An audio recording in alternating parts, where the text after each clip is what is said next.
찬송가 213장 나의 생명 드리니 찬양하겠습니다.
오늘 금요일입니다. 우리 목자, 목녀, 목부님들 위해서 기도하고, 그리고 오늘 진례는 목장 모임 위해서 기도합시다. 그리고 우리 교회가 다음 세대의 믿음을 든든히 세워가는, 하나님께서 보시기에 기뻐하고 즐거워하는 교회 될 수 있도록 복 주십시오 라고 우리 같이 기도합시다. 그리고 마지막으로 산불이 속히 진압되게 하시고 화마로 어려움 당하는 모든 자들을 주님께서 품어주시고 위로해 주시고 도와주십시오 라고 우리 같이 이 세 가지 기도 제목을 함께 기도하겠습니다. 살아계신 하나님 감사합니다. 오늘 금요일 우리들에게 허락해 주시고 우리가 목장 모임을 할 수 있도록 인도하시고 초청하시니 감사합니다. 이 목장 모임을 위해서 오늘도 열심으로 준비하고 정성으로 준비하며 사랑으로 준비하고 계시는 우리 목자님들, 목녀님들, 목부님들 위해서 기도합니다. 주님께서 맡겨주신 이 아름다운 사명을 매일 꾸준히 감당할 수 있는 힘을 더해주시고, 그리고 이 모든 상태 가운데 지치지 아니할 수 있도록 주님 그대를 내려주시옵소서. 어떻게든 돌파하고자 하는 그들의 마음과 어떻게든 하나님 앞에서 잘해보고자 하는 그러한 열정들을 하나님께서 하시지요. 하나님, 이 모든 열심과 열정들이 그만한 것이 아니라 하나님 앞에서 겸손한 마음이 되게 하시고 겸손한 마음을 하나님께서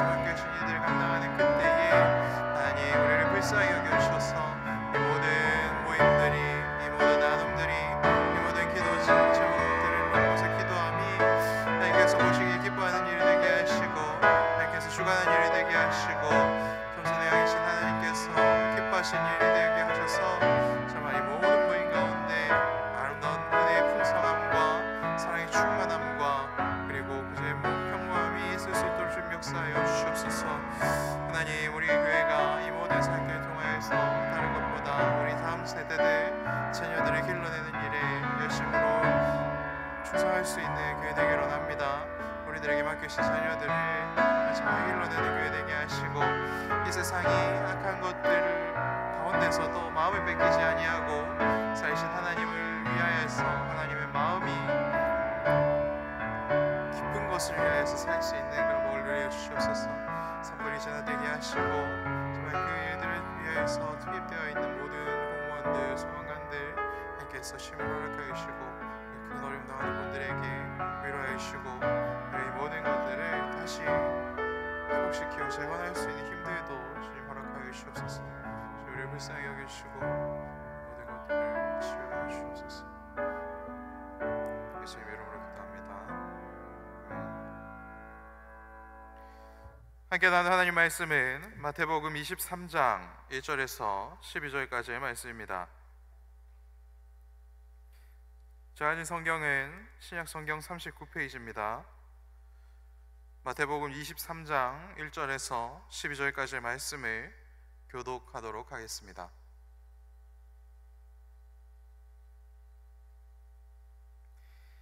이에 예수께서 무리와 제자들에게 말씀하여 이르시되, 서기관들과 바리새인들이 모세의 자리에 앉았으니 그러므로 무엇이든지 그들이 말하는 바는 행하고 지키되 그들이 하는 행위는 본받지 말라. 그들은 말만 하고 행하지 아니하며 사람의 어깨에 지우되 자기는 이것을 한 손가락으로도 움직이려 하지 아니하며 그들의 모든 행위를 사람에게 보이고자 하나니 곧 그 경문띠를 넓게 하며 옷수를 길게 하고 잔치의 윗자리와 회당의 높은 자리와 시장에서 문안받는 것과 사람에게 랍비라 칭함을 받는 것을 좋아하느니라. 그러나 너희는 랍비라 칭함을 받지 말라. 너희 선생은 하나요 너희는 다 형제니라. 땅에 있는 자를 아버지라 하지 말라. 너희의 아버지는 한 분이시니 곧 하늘에 계신 이시니라. 또한 지도자라 칭함을 받지 말라. 너희의 지도자는 한 분이시니 곧 그리스도시니라. 너희 중에 큰 자는 너희를 섬기는 자가 되어야 하리라. 누구든지 자기를 높이는 자는 낮아지고 누구든지 자기를 낮추는 자는 높아지리라. 아멘. 예수님께서 제자와 그리고 무리들에게 말씀하십니다. 오늘 또한 우리들에게 예수님께서 주시는 말씀은 무엇입니까?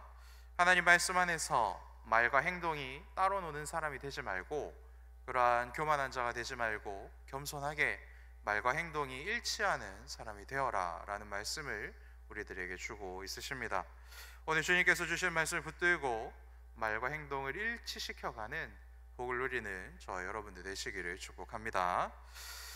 그럼 우리가 어떻게 해야 이 말과 행동을 일치시킬 수가 있는 것입니까? 먼저 볼 것은 말만 하고 행동하지 않는 양심이 죽은 양심이듯이 입만 움직이고 몸은 전혀 움직이지 않는 믿음도 또한 죽은 믿음이요 아무짝에도 쓸모없는 믿음이다라는 것을 기억해야 합니다.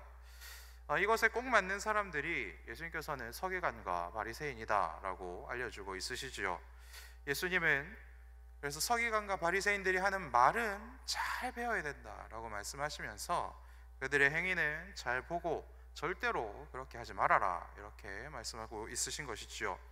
서기관과 바리새인들이 했던 말, 가르쳤던 가르침에는 틀린 것이 하나도 없었습니다. 하나님을 사랑하고 내 이웃을 내 몸과 같이 사랑하라 말씀하셨던 그 예수님의 가르침과 동일한 가르침을 서기관과 바리새인들도 가르쳐 줄 수 있었다라는 것이죠. 이러한 모습을 예수님은 그들이 모세의 자리에 앉은 자들이다라는 표현을 통하여서 그들이 가르치는 하나님의 말씀에는 권위가 있고 틀린 것이 없다라는 것을 또한 증명하고 있습니다. 여러분 잘 아시듯이 모세는 하나님의 말씀인 오경을 기록한 사람이지요.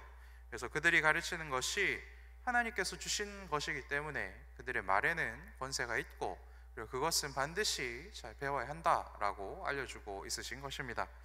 하지만 그들은 그들이 가르치는 대로 살진 않았던 사람들인 것이지요. 사람들에게는 무겁고 무거운 율법의 짐을 계속해서 그들의 말로 지우면서도 정작 자신들은 아무런 짐도 지지 아니하고 그리고 계속해서 자기 자리에만 머물러 있었던 사람들이다, 이렇게 말씀하고 있으십니다. 학자들의 오늘 본문의 배경이 되는 장소가 성전 입구로 올라가는 계단으로 보고 있습니다. 이 당시 성전에 오르기 위해서는 100m 높이에 있는 문을 향해서 약 800m의 그런 오르막을 올라가야 했다라고 학자들은 이야기합니다. 단순히 계산해 보면 이 길의 경사도가 7도 정도가 됩니다.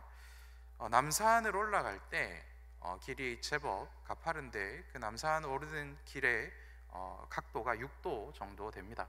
그러니까 남산 오르는 것보다 조금 더 가파른 길을 많은 사람들이 많은 짐을 지고 걸어 올라가던 것이 이 당시에 흔히 볼 수 있었던 모습이다 하는 것입니다.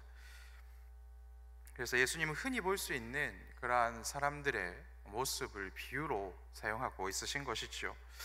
말과 행동이 일치하는 예수님, 그리고 온몸으로 사랑을 실천하신 예수님, 이 예수님은 어떠하였습니까? 자신이 지지 않아도 될 짐을, 우리가 가지고 올라야 할 그 짐을 우리 손에서 뺏으시고 우리 등에서 뺏으시고 본인이 굳이 그 짐을 짊어지셨지요. 그리고 그 오르기 어렵고 그리고 오르기 두려운 그 십자가로 가는 그 길을 홀로 올라가신 분이십니다. 너희들은 이 길을 오르지 말아라, 나 혼자 가면 충분하다, 이렇게 말씀하시며 짐도 다 뺏으시고 홀로 아무도 오르고 싶어 하지 않는 그 언덕을 올라가신 분이십니다. 그것으로 예수님은 우리의 삶의 본이 되어 주셨고 또한 믿음의 본이 되어 주셨습니다. 말로만 하는 스승이 아니라 행동으로 하는 스승의 삶이 어떠한지를 우리들에게 눈으로 보여주신 것이지요. 서기관과 바리새인처럼 사는 것이 얼마나 편하고 얼마나 이 땅에서는 폼나는 삶인지 모릅니다. 하지만 예수님께서 우리들에게 원하시는 것은 폼나는 삶 그리고 편한 삶이 아닌 것이지요. 단 한마디 하나님의 말씀을 이루기 위하여서 끝까지 순종하신 예수님의 사랑이요 섬김의 모습을 예수님께서는 우리들에게 원하고 계시고 그것을 본으로 보여주셨다라는 것을 우리는 잊지 말아야 합니다. 사랑하는 여러분, 말만 하고 행동은 전혀 없는 그런 끔찍한 저주에 걸린 자가 되지 않으시기를 축복합니다. 그래서 하나님께서 우리들에게 주신 이 한마디의 말씀을 이루기 위하여서 끝까지 순종하신 그 예수님을 본받아 어려운 곳, 낮고 낮은 곳으로 가는 그것을 기뻐할 줄 아는 복을 누리는 저희 여러분들 되시기를 축복합니다. 그럼 여러분, 이렇게 말과 행동이 일치하기 위해서 우리들에게 필요한 것은 무엇이겠습니까? 오늘 말씀을 보면 겸손한 자가 되어라, 더욱더 겸손한 자가 되어라, 예수님께서는 이렇게 우리들에게 알려주고 있으십니다. 외식하는 자, 교만한 자, 서기관과 바리새인들이 가장 좋아하는 곳은 어디입니까? 상석이다, 이렇게 말씀하고 있죠. 잔치의 윗자리, 회당의 윗자리, 칭찬받는 자리, 어떠한 곳이든 상석을 이 사람들은 좋아하였다, 이렇게 말씀하고 있으십니다. 다른 사람들에게 지지 않아도 될 짐을 계속해서 지어주면서 자기들은 가볍게 상석에 오르기를 즐거워하는 자들의 모습이 교만한 자들의 모습인 것이지요. 그리고 이런 칭찬이 가득한 자리, 이것은 누구에게 칭찬받는 자리입니까? 하나님에게 칭찬받는 자리입니까? 그렇지 않습니다. 사람에게 칭찬받는 자리입니다. 그래서 사람에게 칭찬받는 것이 가장 중요한 일이었기 때문에 자연스럽게 사람들의 동태를 살피는 것이 이들의 일상이었고, 사람들의 눈치를 보는 것이 이 사람들의 일상이고, 그리고 나에게 싫은 소리 한마디 할까, 이것을 놓고서 전전긍긍하는 것이 이 사람들의 모습이었습니다. 나를 칭찬해 줄 사람들이 무엇을 좋아하는가, 저 사람들에게 어떤 이야기를 해야 저 사람들이 나를 칭찬하는가, 이것에만 사로잡혀 있는 것이 서기관과 바리새인들의 모습입니다. 요즘으로 치면 정치인들의 모습이 이 사람들의 모습과 똑같은 것이죠. 자기는 그렇게 생각하지 않지만 자기에게 표줄 사람들을 생각하고 묵상해서 그 사람들이 즐거워하는 이야기만 해주는 것, 정치인들이 이런 사람들과 같은 것입니다. 이러한 일이 이어지면 어떠한 일들이 일어나게 됩니까? 이 일이 의로운지 옳은 일인지는 전혀 생각하지 않게 되죠. 나를 사랑해주는 사람들이 좋아하는 일인가, 이 사람들이 언짢아 할 일인가, 이것에만 골몰하게 되는 것입니다. 공부를 열심히 하면 사람들이 좋아하는 일과 말들은 꾸며낼 수가 있습니다. 사람은 외모만 보기 때문에 사람을 속이는 것은 충분히 가능한 일이죠. 자기 자신도 속이고 사는 것이 가능합니다. 자기도 또한 죄인이기 때문에 그렇습니다. 근데 문제는 무엇입니까? 중심을 보시는 하나님을 우리는 결코 속일 수가 없다 하는 것이죠. 예수님께서는 이러한 문제들을 해결해 주시기 위하여서 교만한 네가 바라고 원하는 자리를 탐하고 묵상하고 바라지 말고 더욱 겸손한 자, 낮고 낮은 곳을 사랑하는 자, 그리고 그것을 귀히 여기는 자가 되어야 된다라고 말씀하고 있는 것입니다. 너희 중에 가장 큰 자는 너희 중에 있는 낮은 자를 섬기는 자이며, 또한 자기를 높이는 자는 낮아지고 낮추는 자는 높아지도록 내가 만들어주겠다, 이렇게 약속하고 있으신 것이죠. 예수님은 이 말씀을 온전히 이루기 위해서 겸손의 왕으로 이 땅에 오셨고 낮고 낮은 곳으로 가심으로 이 세상에서 가장 높은 자가 되었습니다. 예수를 믿는 자들도 똑같은 길을 걷게 됩니다. 하지만 예수님보다는 덜한 길을 걷게 되는 것이죠. 우리가 예수님처럼 해보려고 발버둥치면 예수님께서는 그것을 기뻐하시고 그것을 우리의 의로 여겨주시고 우리를 귀한 자다, 나의 자녀이다, 이렇게 선포하시고 우리 가장 영광스러운 곳으로 올려주시는 분이십니다. 이것을 위해서 예수님께서는 우리 모두에게 십자가의 사랑을 보여주셨고 너희도 너희들의 십자가를 지고 따라오라 라고 말씀하고 있으신 것입니다. 오늘 주시는 말씀대로 말씀에 순종하고 예수님의 모습을 보고 배우는 저와 여러분들이 되기를 축복합니다. 사랑하는 여러분, 말로 다른 사람을 가르치기만 하고 삶은 하나도 없는 껍데기만 남은, 껍데기도 없는 그런 불쌍한 삶을 사는 것을 이 시간 포기하시기를 축복합니다. 말씀과 기도로 무장하여 하나님께서 주신 말씀대로 순종해보려고 발버둥치는 치열한 삶을 오늘 하루 살아보시기를 축복합니다. 또한 사람의 눈치만 보면서 예수님과는 전혀 다른 삶을 살고 있지는 않으십니까? 그렇다면 그것도 또한 포기하는 복을 오늘 말씀을 의지하여 누리시기를 축복합니다. 겸손의 왕이신 예수님을 보고 배워 굉장히 작은 것부터 겸손을 실천해내는 은혜를 누리는 저와 여러분들 되시기를 축복합니다. 같이 기도하겠습니다. 하나님 말씀을 잘 듣고 배우고 묵상하여 순종에 이르는 믿음을 구합니다. 이 새벽에 살아있는 믿음, 속이 꽉 찬 믿음을 우리 모두에게 충만히 부어주시옵소서. 사람의 인정과 시선에 여전히 눈이 멀어 있습니다. 주님, 내 눈 밝혀주시고 예수님께서 주신 말씀대로 겸손하여 낮고 낮은 곳을 기뻐하고 사모하며 그곳을 향해 달려가는 믿음을 또한 허락하여 주시옵소서. 어젯밤 짧게라도 비를 주셔서 감사합니다. 온 땅에 붙어있는 불들이 꺼지게 하여 주시고 이 땅을 다시 복구할 수 있는 데 우리 같이 힘과 마음을 모을 수 있도록 주님, 이 나라 이 민족을 불쌍히 여겨 주시옵소서. 이 모든 말씀대로 온전히 순종하신 예수님의 이름으로 기도합니다. 아멘.